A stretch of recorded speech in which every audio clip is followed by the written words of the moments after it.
Have you ever felt like a stranger to yourself, simply because someone walked away? They left without explanation, and we, in that fragile moment, began to scream in silence, send messages that stretch for pages, block them, then unblock them, hoping they'll notice, yearning for an apology. Yet all of it only makes us feel smaller, more lost, and utterly unanchored, like a magician who suddenly halts mid-performance. No one knows why, and it is that very silence that becomes the most powerful act of all. We don't need to do anything to reclaim our strength. Sometimes the most powerful thing is to do nothing. 1. Do not react. Withdraw with intention. In life, reaction is instinctive. When someone hurts us, abandons us, or treats us unfairly, the first response that rises is often anger, panic, or a need to explain and clarify. We try everything to make the other person understand us, to see our pain, or even to feel guilty. But in that moment, what we most need is not action, but withdrawal. Most people react because they feel out of control. A cold message, a distant glance, or an unused silence from someone once close can disturb our minds. And to regain that sense of control, we rush to act, texting, calling, confronting, or saying things we don't truly mean. But in Stoicism, strength is not found in the immediate reaction. Strength lies in knowing when to stop. Withdrawal is not escape. It is a deliberate decision, an act rooted in reason rather than emotion. When we withdraw, we no longer allow others to dictate our mental state. We refuse to keep playing the emotional game they've set in motion. We rise, step away from the table, not because we are weak, but because we no longer place our worth in the hands of someone else's actions. The Stoic understands that the only thing within our control is our response, not emotions, not others' actions, not circumstances, only how we choose to respond. And the highest choice of all is to not respond. That's what unsettles others, when they can no longer read you or predict your next move. Reacting won't help you be understood better, won't make anyone love you more, and won't change the truth. It only sinks you deeper into inner chaos. In contrast, intentional withdrawal creates a necessary silence in which you can observe clearly. Only when you are no longer caught in the emotional storms can you see the root, not just the wave. A key element of intentional withdrawal is silence. No texts to explain, no letters to express, no cryptic status updates, no mirroring disrespectful behavior. That silence isn't punishment. It's a boundary that protects you from emotional depletion. When you are silent, you are saying, I refuse to engage in what turns me into someone I am not. The other person may be confused, even angry, when you don't respond, but that no longer matters, because you are no longer acting to please others. You act, or don't act, to protect your inner peace. Withdrawal brings you back to your center. It reminds you that you are not anyone's victim unless you allow it. What's striking is this: when you stop reacting, the other is forced to face themselves. In a toxic or imbalanced relationship, the one who controls the reaction holds the power. They act, you respond. They speak, you hurt. But when you stop, when you choose to withdraw instead of react, they lose the ability to manipulate. And suddenly, the disorientation begins on their side, not yours. But to withdraw intentionally requires inner readiness. You must be prepared to face the silence you create, to be alone without feeling lonely, to endure days without answers or clear closure. Because true withdrawal is not a tactic, it is a form of restoration. In Stoicism, value is not in being understood or loved, but in living according to reason and personal virtue. When you choose to withdraw instead of react, you make a bold declaration. I will no longer let others define me. by how they treat me. This choice, though unspoken, is one of the most powerful acts of self-affirmation. Withdrawal does not mean freezing your emotions. You can still feel sadness, hurt, disappointment, but instead of projecting those emotions outward, you let them pass. Within the stillness of reason, you observe them, like clouds drifting across the sky, not clinging, not pushing away. That is how you learn to live with your emotions without letting them rule you. The Stoic does not deny emotion. They simply refuse to let emotion dictate behavior. When someone chooses not to react, it doesn't mean they feel nothing. It means they've grown enough not to need reaction to survive. That is true freedom. Withdrawal is a sign of self-mastery. You don't refrain from reacting because you can't. You do it because you choose not to. And that choice shifts the entire dynamic. When you withdraw with intention, you send a signal. I alone am responsible for my life, and I will not let anyone destroy it simply because they haven't learned how to value others. Not everyone will understand your silence. Not everyone will grasp why you've withdrawn without explanation. But they don't need to understand, because you are not living to be understood. You are living not to betray yourself. In a world that constantly urges instant reaction, not reacting is a wise form of rebellion. Withdrawing from a toxic exchange, an unbalanced relationship, or a needless confrontation is not defeat. It is victory, because you have chosen to protect what matters most, the peace of your soul. 2. No blocking, no begging. Let them watch from a distance. When a relationship fractures, when someone exits your life without a clear explanation, the first reaction for many is desperation. Relentless texts, attempts to reconnect, or in a moment of anger, blocking them on social media to feel in control. Yet these reactions, however emotionally valid, often cost us the most precious thing, our calm and inner focus. Blocking someone is a definitive act, but often it signals not strength, but unresolved pain. It's like slamming a door in a fit of rage, hoping they'll feel your hurt. But in reality, they don't see your pain, only the closed door. And sometimes that door makes it easier for them to let go of guilt or responsibility. In contrast, not blocking, not begging, not texting for answers. That is a choice rooted in quiet power. When you're no longer present in their life as before, yet haven't entirely disappeared, you create a strange stillness, one where they're forced to observe you from afar, without control. Your presence is no longer noise. It becomes a silence that carries weight. They see you still existing, still living, still moving forward.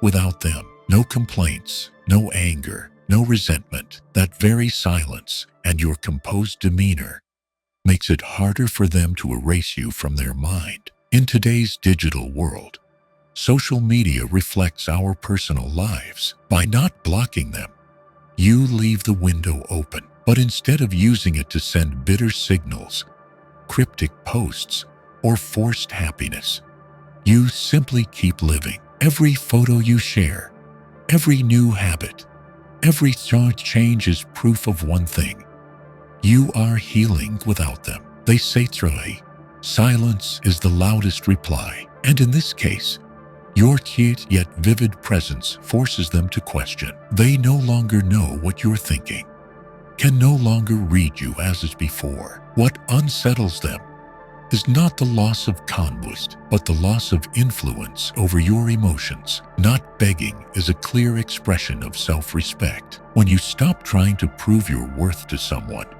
you send a powerful message. Your value does not need external validation. It doesn't mean you don't hurt or miss them or wish for closure. It means you refuse to seek it from where you were once denied. Letting someone observe you from a distance is not a tactic.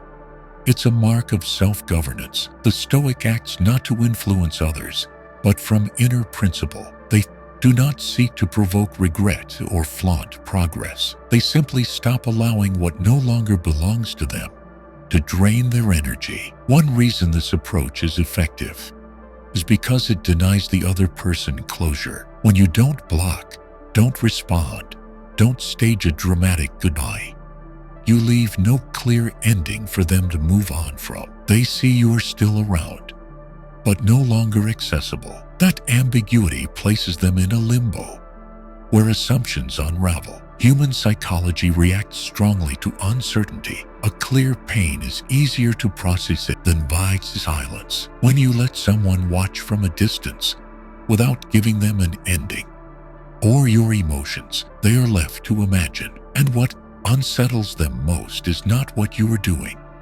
but why you no longer seem to care. Not begging also means you've stopped chasing emotional fairness. Those who left without explanation, who caused pain without accountability, they don't deserve the peace that a final conversation might bring. And by refusing to give it, you reclaim the final emotional decision about the relationship. The distance you create is not physical.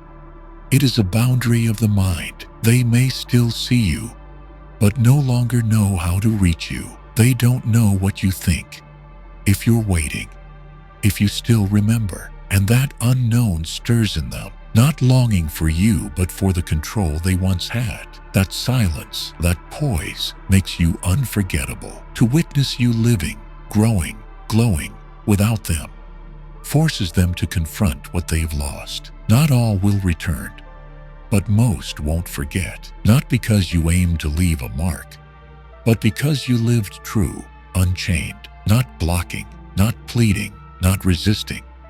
This is the act of ending a one-sided tie. You pull your energy back, not to punish, but to heal. They may observe, may sense, but they can no longer siphon your emotional strength as before. And in that moment, power shifts. No longer do they command your attention. You, in your silence and sovereignty, have become impossible to ignore, not because of noise, but because your absence now echoes in their mind. 3. Redirecting attention from them to us. When a relationship ends, or when someone abruptly withdraws from our life, much of our mental energy immediately turns toward that person. What are they thinking? Do they miss me? Do they feel regret? These questions begin to occupy our mental space, coloring even the smallest daily actions with unspoken hopes and imagined answers. This is a natural psychological state, a reflection of our need for connection and affirmation. However, in the Stoic way of living, letting our attention drift endlessly toward someone no longer actively present in our life is a serious drain on inner strength. Stoicism does not deny emotion, but it encourages us to deliberately redirect our focus to what is within our control.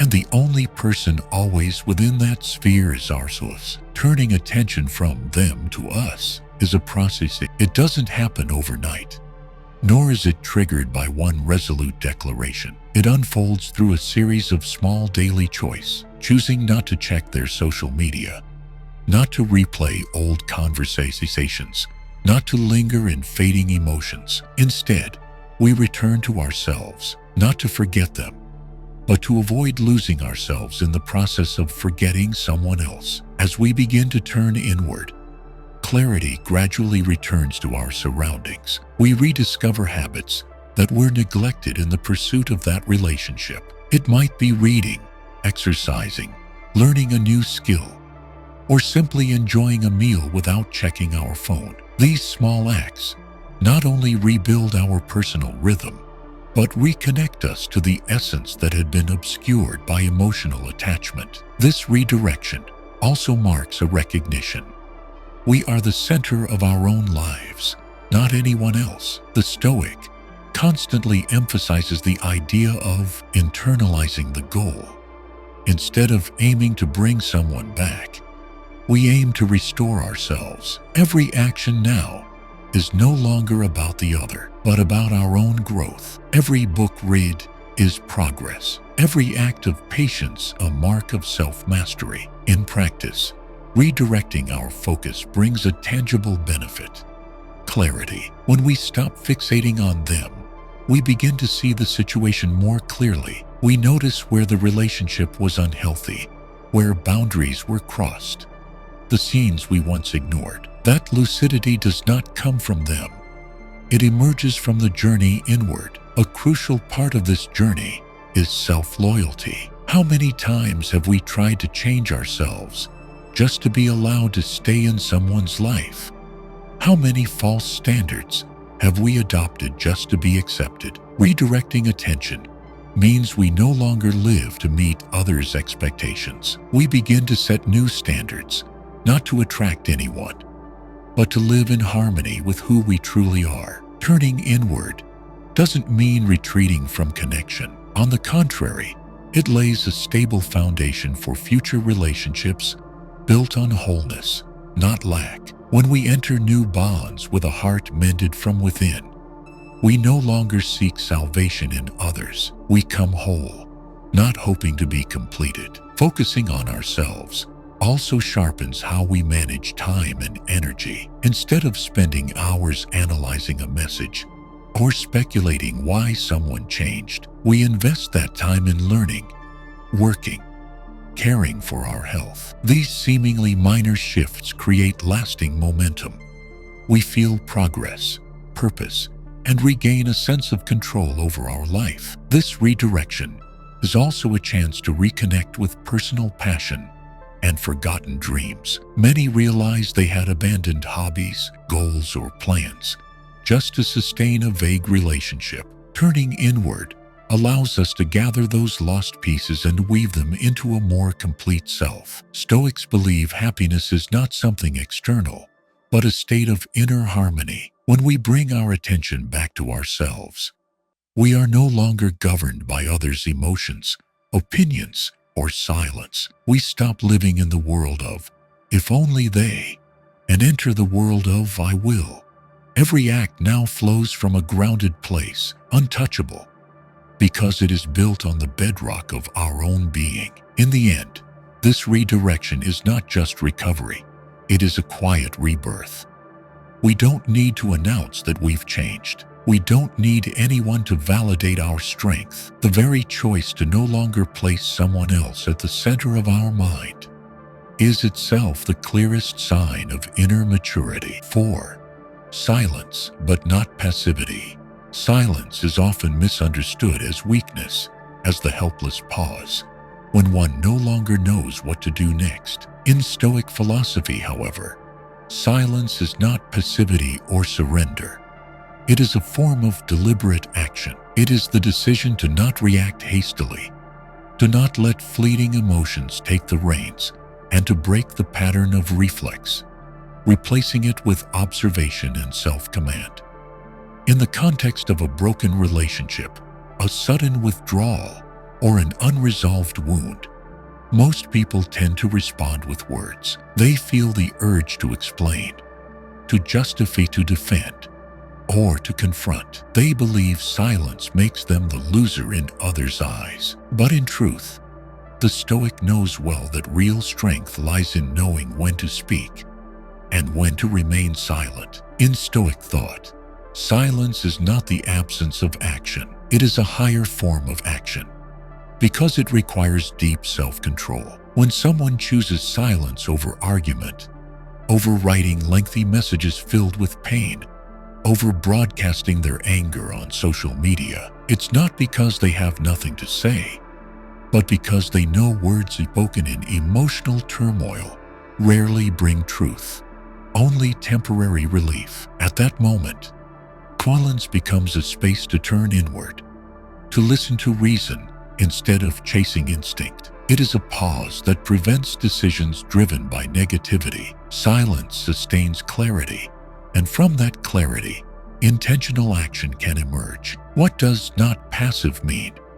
It means that although there is no outward noise, something is always in motion within. The one who chooses silence does not stand still. They read, meditate, journal, train their body, and refine themselves bit by bit. While others think they've disappeared, they are, in truth, rebuilding quietly. That recovery is not loud, not immediately visible, but carries a deep and lasting force. The Stoic always favors action rooted in reason, not emotion. By choosing silence, they follow that very principle. They do not wish to add more noise to an already chaotic scene. They refuse to pour oil on a fire they know is burning both sides. They step back, not to disappear forever, but to restore inner balance, something only possible in stillness. It's vital to understand. Silence doesn't mean you ignore injustice, or that you're not hurt, or that there's nothing to say. It simply means you've chosen not to participate in a game you no longer wish to play. The Stoic understands that uncontrolled reaction is a way of handing over power, and silence is how they decline that offer. Silence carries more weight when it's sustained by clarity. That is the difference between silence from being overwhelmed and silence from self-possession. While the passive remain quiet because they're lost, the rational choose silence because they know any action at this moment is the wisest move. They govern themselves not out of fear, but from a reverence for inner peace. To the other person, the one who left, the one who hurt, the silence is uncomfortable because they can no longer read your thoughts. They see no reaction to measure their influence. They cannot use your words or behavior to feed their ego, and so the silence becomes a mirror, forcing them to face themselves, with no one left to blame or to continue the emotional game. Silence is also a way of preserving grace when the world around you grows loud, when others act petty, speak cruelly, or behave unfairly. The refusal to respond may be the only way not to become a reflection of them. The Stoic does not let others define their dignity. They protect it by refusing to let outside behavior alter their core. Moreover, prolonged silence often triggers introspection in others. When you don't react, don't speak, don't explain, it creates a void in their mind. They begin to speculate, revisit the past, and even feel uneasy, not because you meant to hurt them, but because they no longer control your emotional weather as they once did. However, silence does not mean waiting. This is a crucial distinction. The passive remains silent in hope that silence will bring someone back, but the Stoic is silent without expectation. They act for themselves, and if others learn something from that silence, it is only a byproduct, not the purpose. Finally, silence needs no justification. It needs no explanation, because it is the clearest declaration. I have nothing more to say to prove who I am. My stillness is a choice, not a lack. 5. They lost you, but they never got closure. In every relationship, people crave a clear ending, whether it's a breakup, a drifting apart, or simply an unfinished conversation.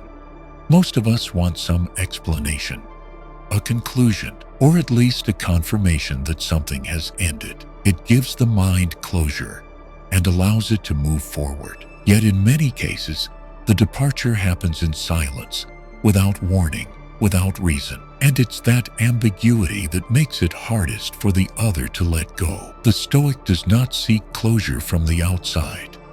They understand not everyone is mature enough to end things with dignity. Not everyone has the courage to face the pain they have caused.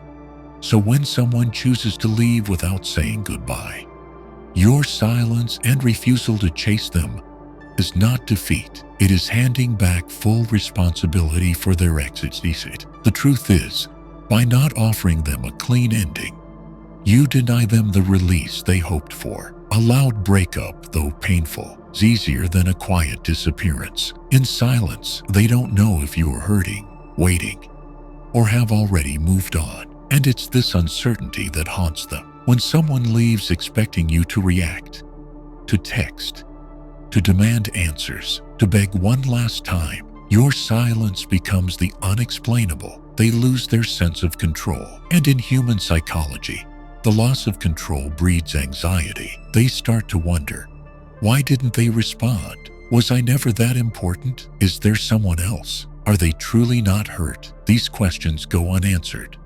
And that's what keeps them unsettled. Not giving them closure is how you shift the burden of awareness back onto them. You used to carry the emotional weight, waiting for an explanation, hoping for clarity, trying to make sense of it all. But by refusing to play that role, the weight begins to shift. They may act fine, distract themselves with new people, work, or entertainment, but deep down, the lack of closure lingers, quiet, but heavy. The Stoic knows not every ending needs to be spoken.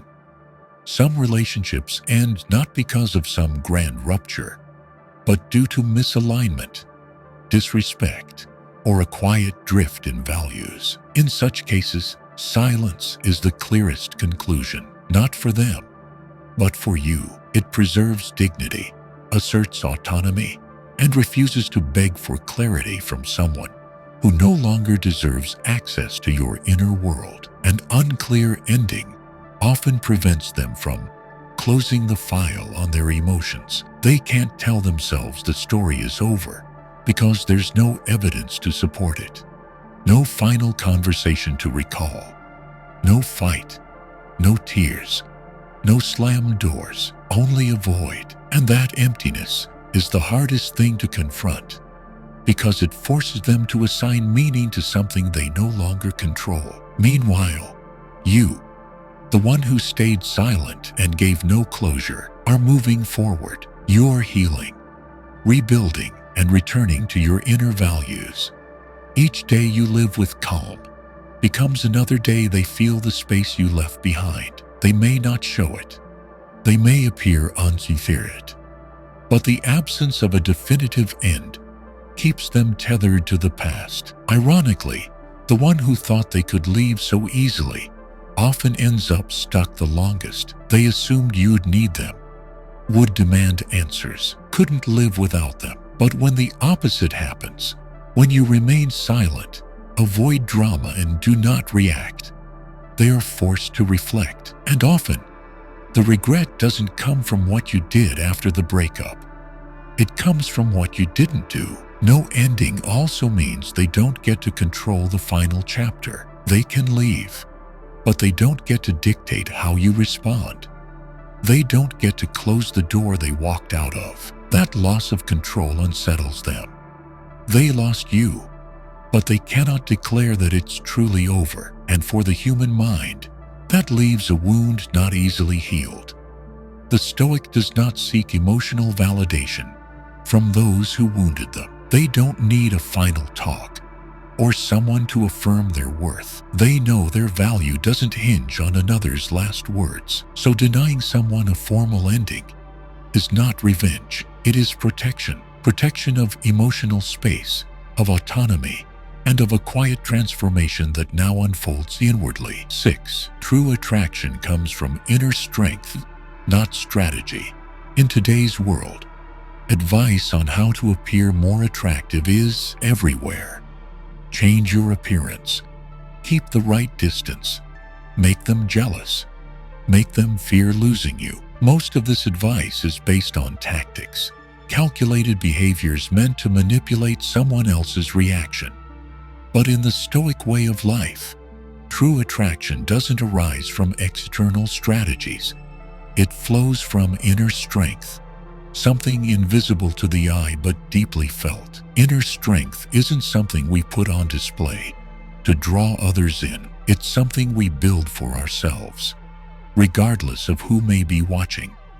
It is calm in crisis, integrity under pressure, and self-control in the face of rising emotion. A person with inner strength doesn't need tactics to be liked. Their presence alone radiates steadiness, confidence, and trustworthiness. When someone we were once close to walks away, our first instinct is often to try to make them come back. Some change their appearance, others pretend to be busy or happy, and some even create situations to spark jealousy or regret. These strategies might create a short-lived effect, but they rarely last because they come from a place of lack, a desire to be seen, to be validated. The Stoic does not act from lack. They do not seek to change in order to reclaim someone's attention. They change to be more aligned with their truest self. Attraction in Stoic philosophy is the byproduct of a life lived with reason and virtue. It is not a goal to pursue. When one stops trying to be liked and starts living according to inner values, they naturally become magnetic. Inner strength creates attraction on a level far deeper than any strategy. Tactics may stir curiosity, glances, or temporary emotion. Inner strength inspires respect, trust, and emotional gravity. These things don't grab attention instantly, but once felt, they leave a lasting impression that no superficial gesture can rival. A person with inner strength does not sway at someone else's shift. They do not morph into someone else to win approval. They don't chase trends or seek their worth through outside validation. Their steadiness in it, their clarity of purpose, and their consistency in character set them apart and make them unforgettable. When you build inner strength, there is no need to announce your transformation. Others will sense it in how you carry yourself, how you walk, how you respond to messages, how you no longer react impulsively. All these speak a simple truth. You are no longer the version of yourself that was easily shaken by insecurity or emotion. You've built something no one can dismantle.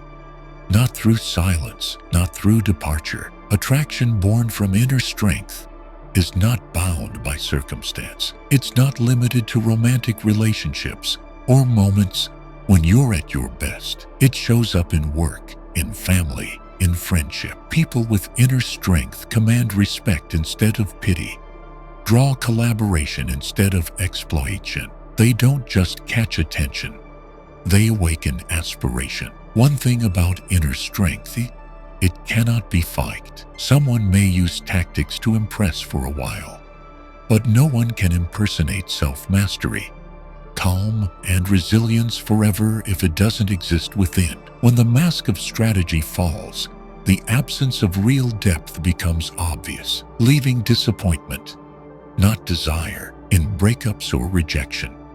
Those who lack inner strength often try to spark regret in the other, but the strong don't need that. They don't live to be missed. They live not to regret who they betray. And that very indifference to recognition is what makes them unforgettable to those who walked away. The Stoic understands that lasting attraction doesn't come from appearance, charm, or social tricks. It comes from the ability to remain grounded in chaos. When others lose direction, the strong stay centered. When others waver, they remain steady. And it is this emotional steadiness that the insecure human spirit instinctively seeks out. Instead of asking, "How do I make them notice me?"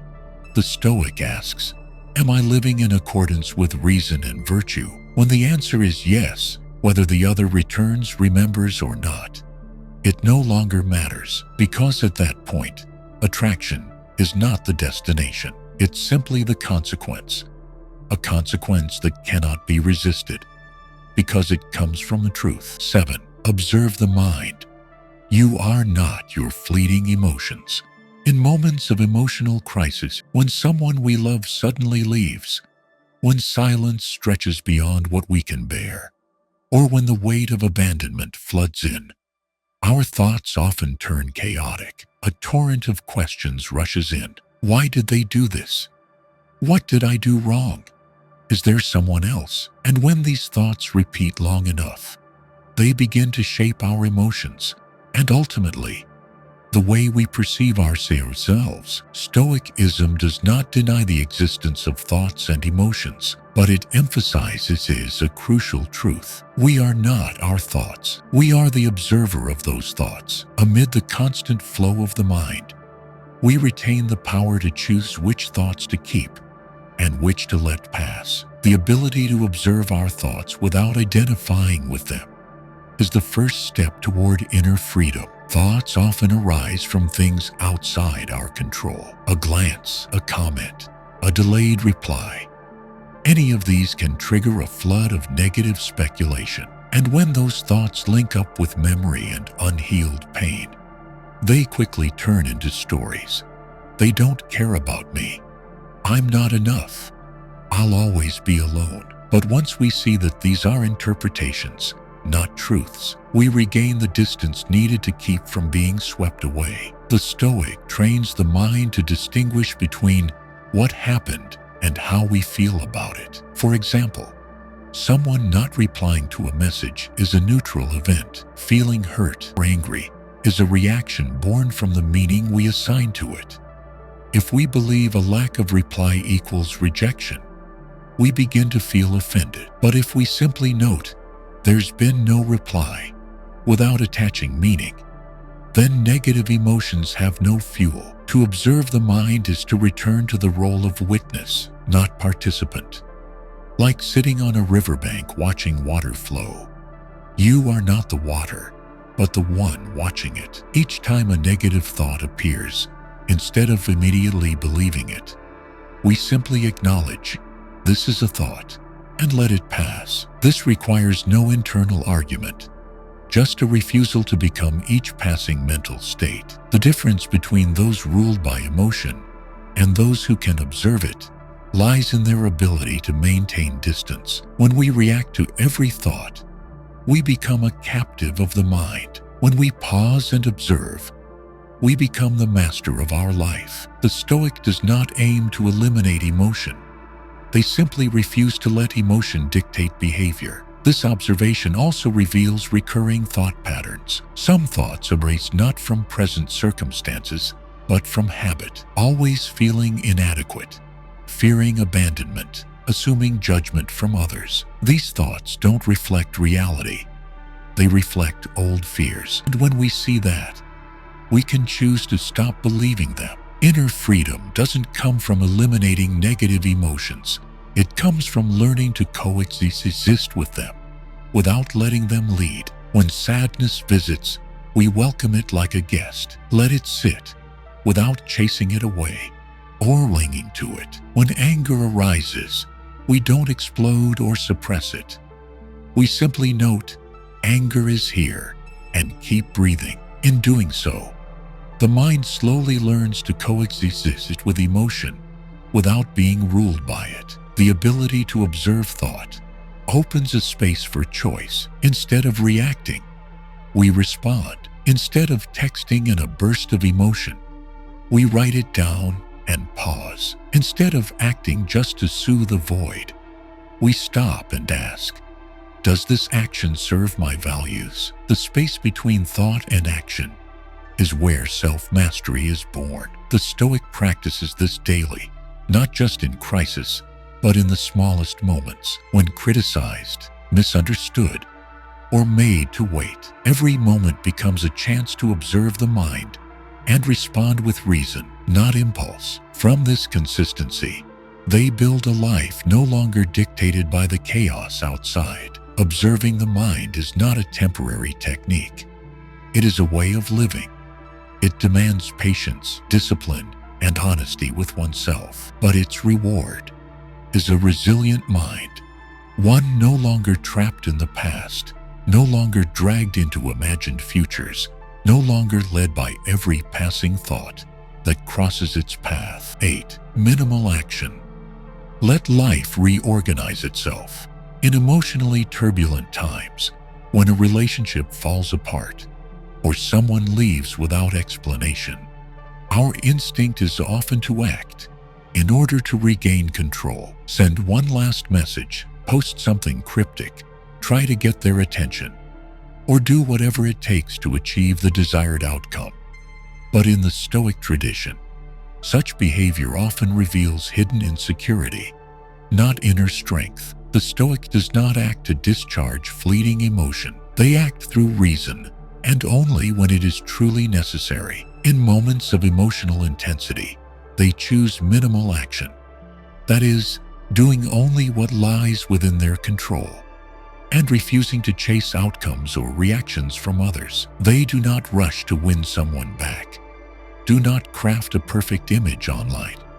Do not seek validation from the outside. Instead, they take a step back and let life reorder itself in its own way. Minimal action is not passivity. It is a conscious decision not to interfere with what lies beyond our control. When someone leaves, when a door closes, the Stoic response is to accept reality as it is, not to resist, not to try to change what has already been determined by another's will. This is not easy, but it frees the mind from fruitless struggle. Minimal action also reminds us that maturity lies not in doing more, but in knowing when not to act. In a damaged relationship, constant efforts to fix, to cling, to influence may bring the illusion of productivity, but not true healing. In contrast, returning to small but meaningful acts, like caring for oneself, reading a book,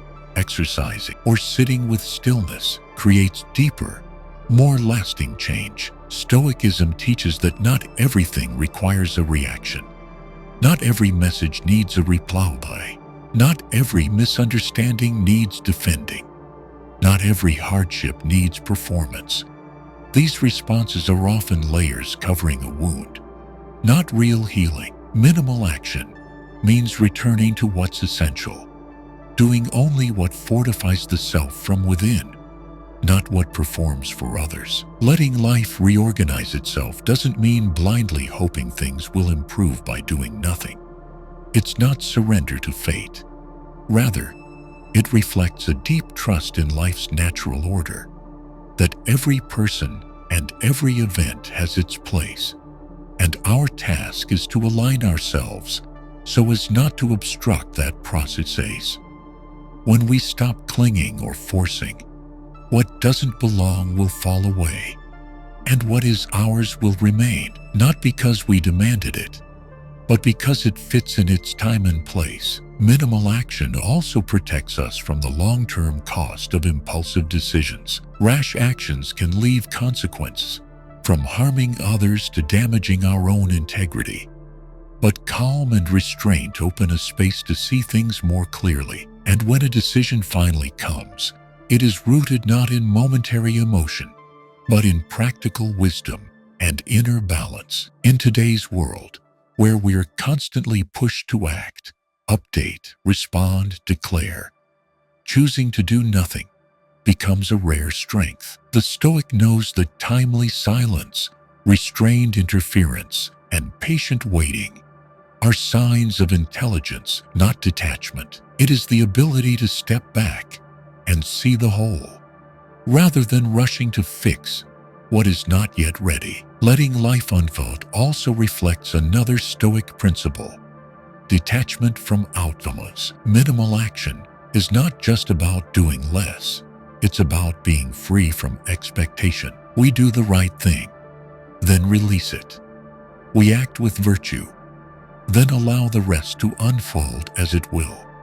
Because the Stoic does not measure their worth by others' responses, but by whether they have lived in accordance with their principles. In the end, minimal action is not a tactic for control, but the highest expression of trust in oneself and in the natural flow of life. When you stop forcing outcomes, you not only reduce tension, but also create space for the good, things that cannot emerge in an atmosphere crowded with pressure and expectation. I used to believe that if I stayed silent, if I didn't say what I was holding inside, they would never understand.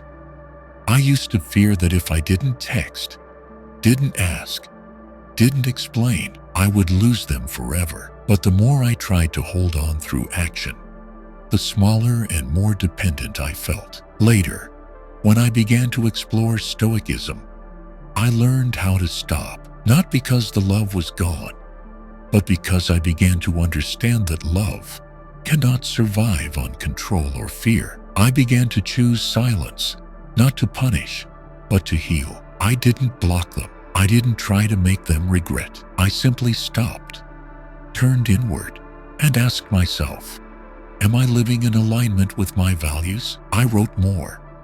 I ran more.